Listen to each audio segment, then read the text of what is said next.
Hi everyone, I'm Jim Miller. Get set for another high school football season. For the next 30 minutes, I'll be joined by Sid Michaels and Scott Masteller as we preview high school football teams from throughout northeastern Pennsylvania. I'll take a look at those clubs in the Wyoming Valley Conference race. Sid Michaels will profile teams in the Big 11, and Scott Masteller will highlight clubs from the Williamsport area. The 1985 high school football season is underway. You gotta be a football hero to get along with the beautiful girl. In spite of all $1 million to do, a tackle or two will mean more to you. If you can make a winning touchdown, you'll never have to buy them pearls. You gotta be a football hero to get along with the beautiful girl.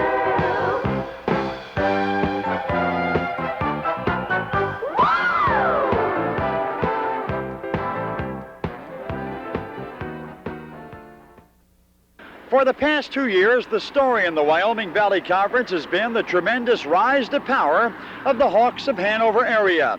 What a job this football program has done.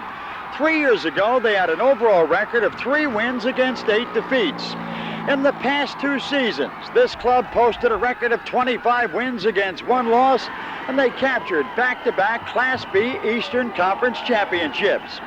Those seniors and their leadership under head coach Alex Kopaz has restored tremendous dignity to the Hawkeye football program. If it wasn't for those 2 championships, that's what Hanover football has been about. You know, it was 1944 since the other championship, so it's been a lot of years.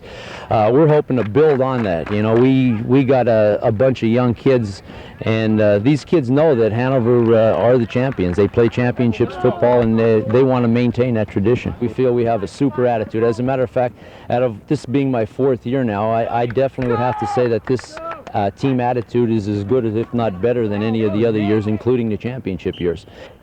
The Wyoming Valley Football Conference in 1985. Expansion has certainly hit this league. Several new coaches and several new teams, and 3 different divisions, an A division, a B division, and a C division.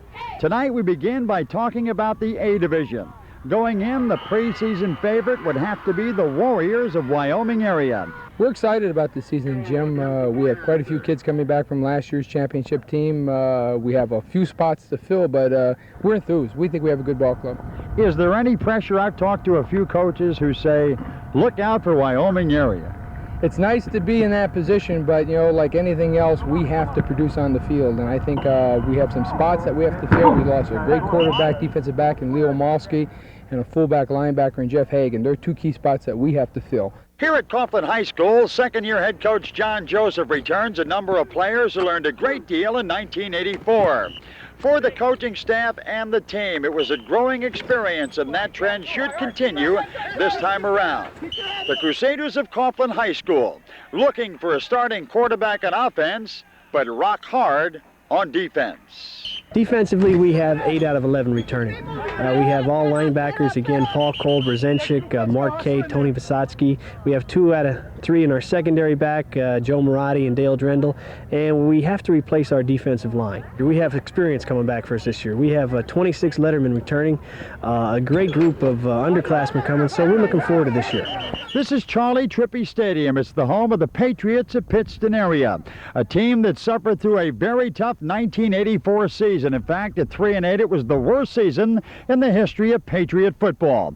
Head coach Bob Barberi and the staff look forward to bouncing back, saying that those players who went through last year learned a great deal under fire. We told them in the season that, you know, we were young, we were inexperienced, and we were going to take our bumps, and which we did, but that experience paid off, and right now I think we're 2 weeks ahead of our program as far as what we want to accomplish. We're really pleased with our kids right now. When you talk about high school football in the A division of the Wyoming Valley Conference race, one thing is for sure. The Spartans of Valley West will be a major factor. Under veteran head coach Jim Fennell, the club approaches the 1985 season with tremendous enthusiasm and looking to build on a young offense and a tough, hard-nosed defense. Joe Nowitzki returns at quarterback now with a year under his belt.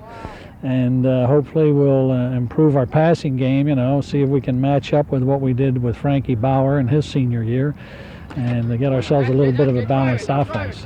We're just not going to be as big up front as we'd like to be, and we cannot afford to have any injuries.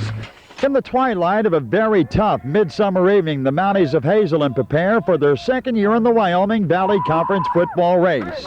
Hazelton is also one of 5 teams in the league to welcome a brand new head coach in 1985. His name is Rich Matz. They're optimistic, but we're embarrassed from last year. We were 1-6 in the conference, 2-9 overall, and we have something to prove this year, and that's the kids' attitude right now. They have something to prove, and they're embarrassed from last year, which is great.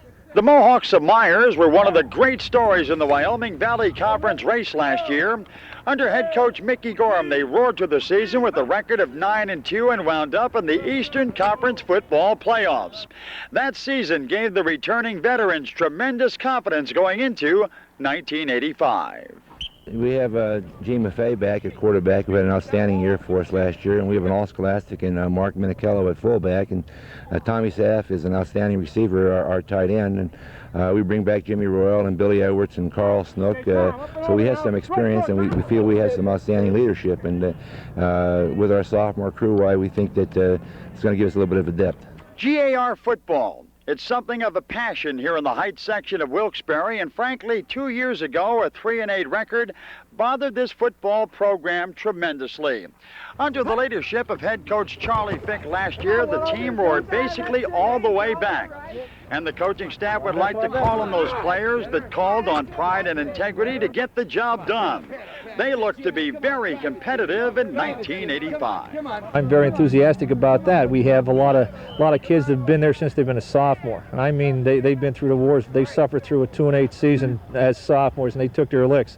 Last year we turned around a little bit. We went 8-3. Now this year we're looking for even better if at all possible. It's going to be a tough leg, as I said before, but I think if we come together a little bit, we get some backfield help, we're going to be in good shape. When you watched the Trojans of Nanticoke last year, you had the chance to enjoy the record-breaking efforts of quarterback Gary Phillips and a cast of outstanding wide receivers.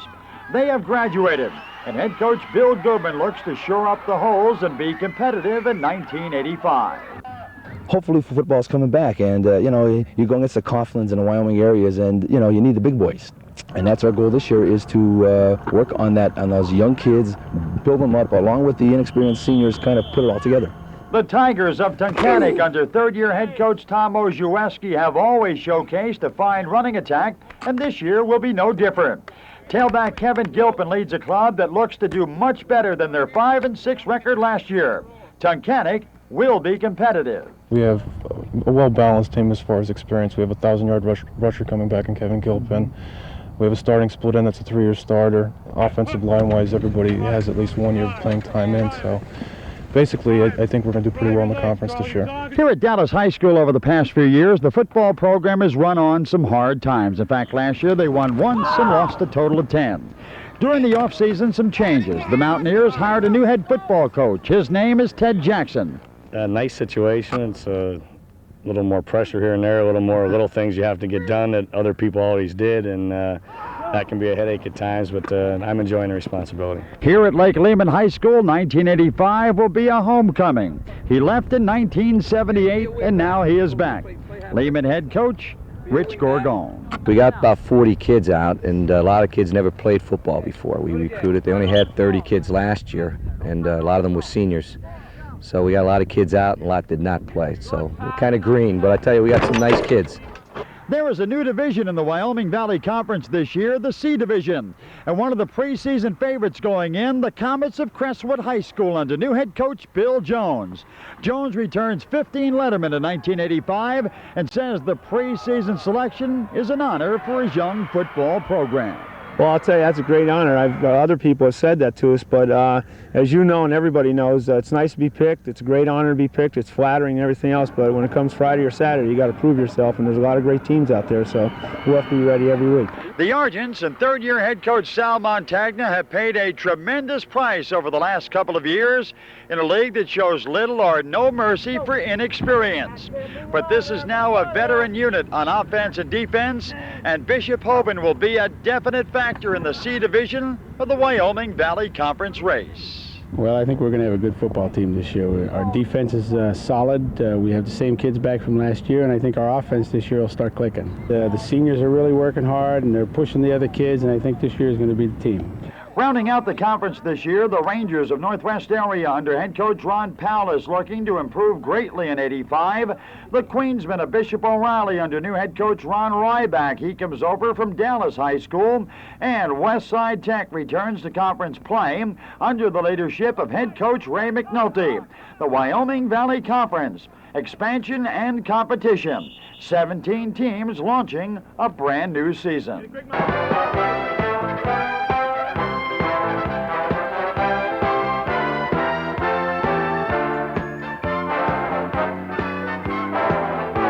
The Cougars of Valley View were the cream of the crop in the Big 11 High School Conference last year, downing the Bulldogs of Berwick and the Warriors of Wyoming area to capture the Class A Eastern Conference Football Championship.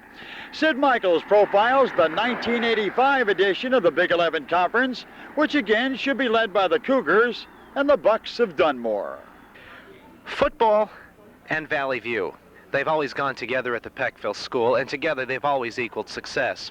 Well, 1984 was no different for the Cougars, who won the Big 11 championship, went down to Berwick, beat the defending national champs, and then came back home to defeat Wyoming area and win the Eastern Conference title.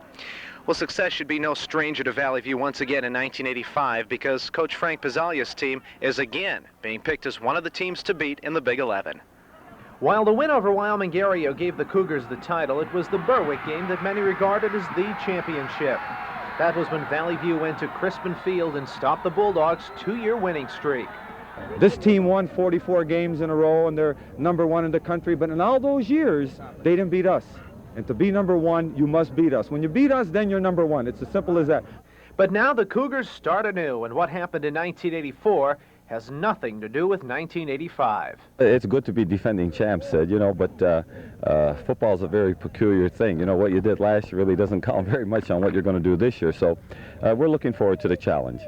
Offensively, the Cougars will have to replace quarterback Jeff Sparks and his favorite receiver, Pat Zwanch. But this team still should be solid on both sides of the football.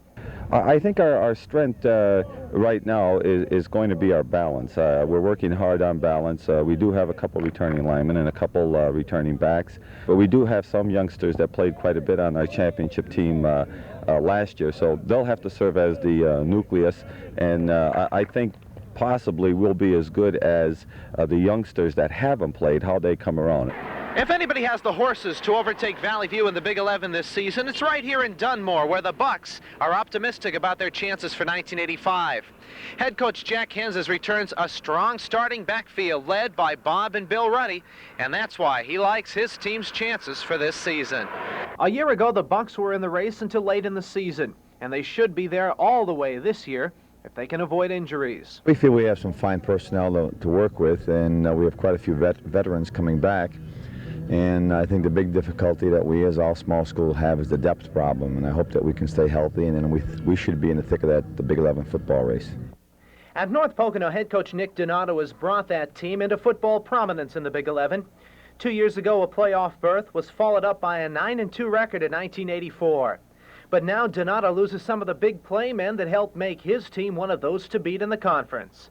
We're going to be a very young football team. We're returning one starter on offense and one starter on defense, a total of 8 lettermen. So we have a lot of work to do. Kids are enthusiastic.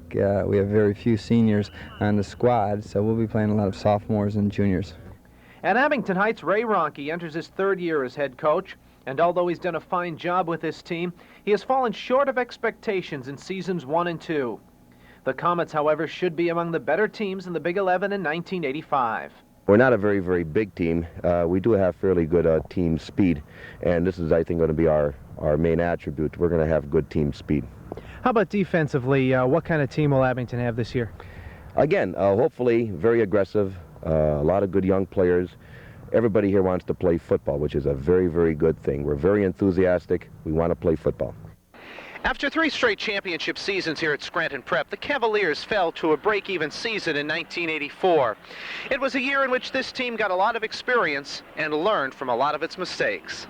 If Phil Angeli's team is to rise back to power in the conference, they'll have to correct those 1984 mistakes, and they'll have to get some strong performances out of a strong veteran backfield. We've got a good, solid, experienced backfield with the seasoned quarterback, and Timmy Holmes is really coming along real fine for us. Kevin Colley at the fullback spot, of course, returning, and Mickey Conboy at one of the halfback, and Dino DeMauro at the other halfback, and those are pretty solid people right now. Will that backfield be your strength this season? We're hoping. You know, senior quarterback leadership and the senior backfield always seems to spark a lot of success on most football teams, so we're hoping that that's going to be the same kind of response we're going to get. There will be a lot of determining factors as to whether or not it'll be a successful season here at Scranton Memorial Stadium. For West Scranton, Scranton Central, and Scranton Tech, the three city schools that play here. West is coming off a 5-6 mark in 1984, but they have some good returning veterans on both offense and defense. And head coach Joe D'Antona is optimistic when you ask him about his team's strengths. I think we have a couple of good runners, you know, kids that played some last year that have really seemed to have matured in the off-season in Spano and Anthony Zigmont. I think we might be able to put a decent passing package together to complement that running game, and I'm really looking forward to seeing what some of these kids will do with our defensive outfit. That's the thing that I'm really looking at. Central seemed to open the 1984 season on a winning note when they scored in the final seconds to take the lead on Dunmore. But then a 98-yard kickoff return stunned the Golden Eagles and appeared to set off a downward spiral that found them 3-8 by season's end. But head coach Mo DeCantos was able to get a lot of quality time from his younger players in 1984, and while the growing pains may not pay off in 85, it won't be long before Central is back in championship form. I think we're a year away right now at this particular point. We have good attitude, and we hope to improve on our record last year. Most of these boys that play were sophomores last year. They're juniors this year. I'll probably have maybe 5 seniors that'll be starting, so it's a predominantly underclassmen team. And I think that all those rookie mistakes should pay off this year. At Scranton Tech, Bill Tonkin is in his sophomore season as head coach. Besides going 1-10 in 1984, Tonkin has lost starting quarterback Joe Vieira to graduation. He's also suffering from a small turnout at the downtown Scranton school. With only 27 boys out for football, it makes things very, very difficult, particularly in the injury factor. Can become a devastating type of thing, because if we lose a starter, we really don't have the kind of depth that other people might have. A new football era will open here at Lakeland High School in 1985. Head coach Jerry Wasilchak, who led this team to so many championships and so many victories, has decided to spend more time hunting and fishing. He retired, leaving the reins to one of his former assistants, Dan Case. We have a lot of young people in terms of experience and also young people in terms of age on the line. Our quarterback right now is a senior, but he has never started before, but he's doing a good job. And basically our ends and backs have seen some varsity action. We have about 7 lettermen returning. At Mid-Valley, Coach Stan Kuharski guided his team to a 4-6-1 record last year, and in 1985 they have the horses to improve on that mark. We lost our quarterback and some good wide receivers, so our offensive philosophy, I think, is going to have to be adjusted slightly. And defensively, we've shown steady improvement, and I hope we're going to continue along that road. A year ago, Riverside finished with just 1 victory in their 11 games, playing a team filled with underclassmen. But that team is a year older and wiser and will definitely improve on last year's mark. We're a veteran team. We're running 2 offensive lines, 2 defensive lines, and we're running 2 backfields. So as far as experience, we got it last year, even though we were 1-10. But right now, everything's on an upbeat, and we expect a good season from these veterans now. Here in Old Forge, football fans had a lot to cheer about in 1984. First-year head coach Paul Flowers took his team to within 2 wins of the league championship, when many people never expected them to get that close. But 1985 brings new challenges for Flowers because he lost a lot of the players from that team. We lost about 7 or 8 ball players that went both ways for us last year. We feel, though, with the numbers that we have coming back this year, we have a lot of promising sophomores and juniors to replace those people. So we're looking forward to filling those shoes that those people left.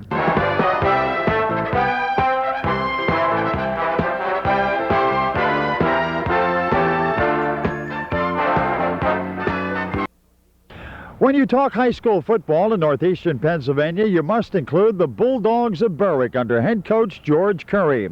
In the past 2 years, the Bulldogs have lost only one game. They've captured the Eastern Conference Championship. And to quote George Curry, going into 1985, his high school football team will be most competitive. We lost 22 seniors, and of course we feel our program is going to carry us. We have pretty dedicated kids. They worked hard since last season, and they're strong. We only have about 12 seniors. Maybe about 9 of those seniors will start, 8 or 9 of them will start. In our preview of football in the Williamsport area, we'll take a look at Loyalsock, Montoursville, Williamsport, and South Williamsport. At South Williamsport, head coach Dave Kanaski is returning for his second season. Last year, the Mounties won 7 and lost 4. This despite a bout with mononucleosis that sidelined star running back Rob Gare for most of the season. This year, much of the focus on offense will be on the Mounties' backfield. We have a well-coordinated backfield. We have a good slot back. Our quarterback is really coming along strong. This is basically the offensive backfield I had as a 9th grade unit 3 years ago. So we're looking for good things. At quarterback for the Mounties, junior Chris Eisworth. Kanaski says you can expect to see him throw the ball quite a bit.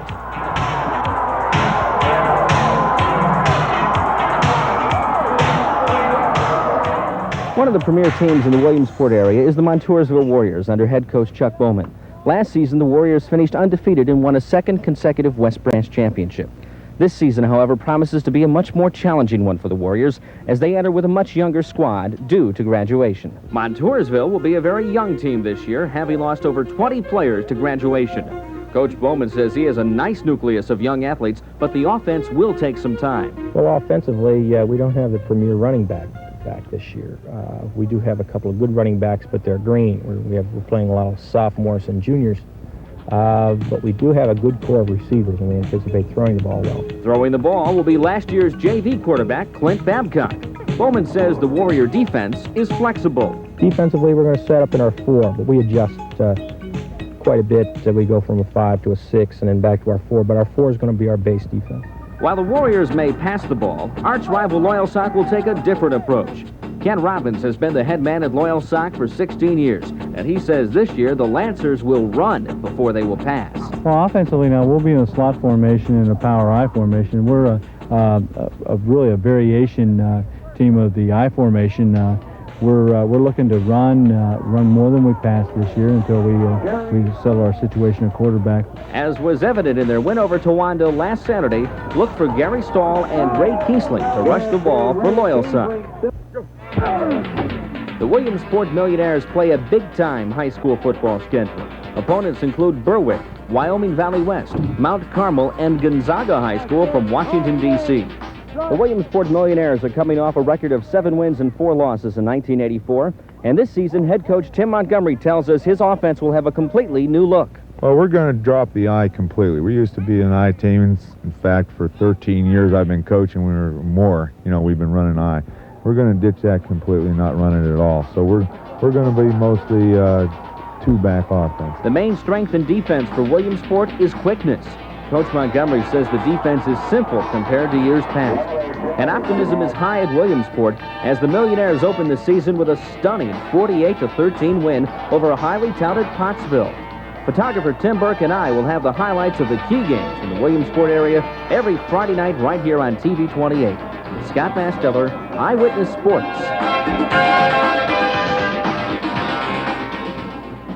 So there it is, a 30-minute preview of nearly 40 high school football teams from around northeastern Pennsylvania. 4 photographers, Mark Albrecht, Mike Remplevich, and Tim Burke, and reporters Sid Michaels and Scott Masteller. This is Jim Miller saying thanks so very much for watching and enjoy the '85 high school football season.